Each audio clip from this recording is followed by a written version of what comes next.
bahkan berniat melarikan diri dan memimpin pemberontakan. Demi melindungi kerajaan, Filipus memerintahkan putranya sendiri untuk ditahan. Don Carlos dipenjara di menara istana, dan di sanalah dalam keterasingan, ia meninggal secara misterius. Eropa terbelah. Ada yang menyebut Filipus monster tanpa hati. Ada pula yang melihatnya sebagai raja bijak yang memilih kerajaan ketimbang kasih pribadi. Filipus tidak pernah membela dirinya. Ia hanya menulis, Tuhan tahu kebenaran dan aku berserah padanya. Bab sampai, darah dan salib di tanah datar. Di tahun-tahun pertengahan kekuasaannya meletuslah pemberontakan Belanda. Di sana Protestan tumbuh pesat, dan rakyat memberontak terhadap pajak tinggi serta kerasnya Inkuisisi Spanyol. Filipus, yang menganggap dirinya pembela iman sejati, tidak bisa membiarkan wilayah Kristen menyimpang. Ia mengirim Duke of Alba, seorang jenderal berdarah dingin, untuk menghukum para pemberontak.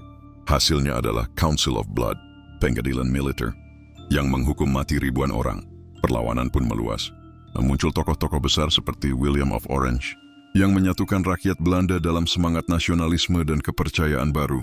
Perang berlangsung panjang dan berdarah, dan meski Filipus memenangkan beberapa wilayah, ia gagal menundukkan semangat pemberontak rakyat Belanda.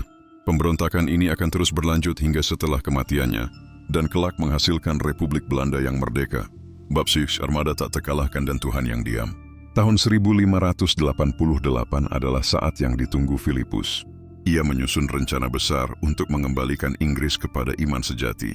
Membentuk Armada Invincible, terdiri dari lebih dari 100 kapal dan puluhan ribu prajurit. Di balik layar, ia juga mengatur kerjasama dengan pasukan Katolik di Flandria. Tapi saat kapal-kapal itu bergerak ke utara, badai besar menghancurkan formasi, dan kapal-kapal Inggris yang gesit menghantam dari segala arah. Banyak kapal Spanyol tenggelam di Laut Utara. Para prajurit mati tanpa sempat menjejak pantai Inggris. Filipus tak berseru marah. Yohanes berkata, dia menerima Pirex untuk berperang dengan manusia, bukan dengan angin Tuhan. Ia menerima kegagalan itu sebagai takdir ilahi. Bab 7, El Escorial, makam dan mahkota. Di pegunungan utara Madrid, Filipus membangun mahakarya, El Escorial, di istana biara perpustakaan, dan mausoleum, semuanya dalam satu kompleks megah yang dibangun dari batu abu-abu.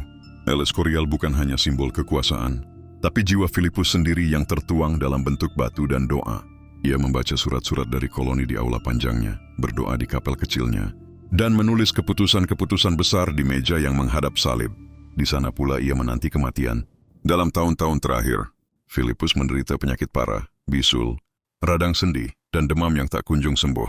Ia menderita dalam diam, sambil terus memimpin dari balik tirai ranjang. Ia menolak obat yang membuatnya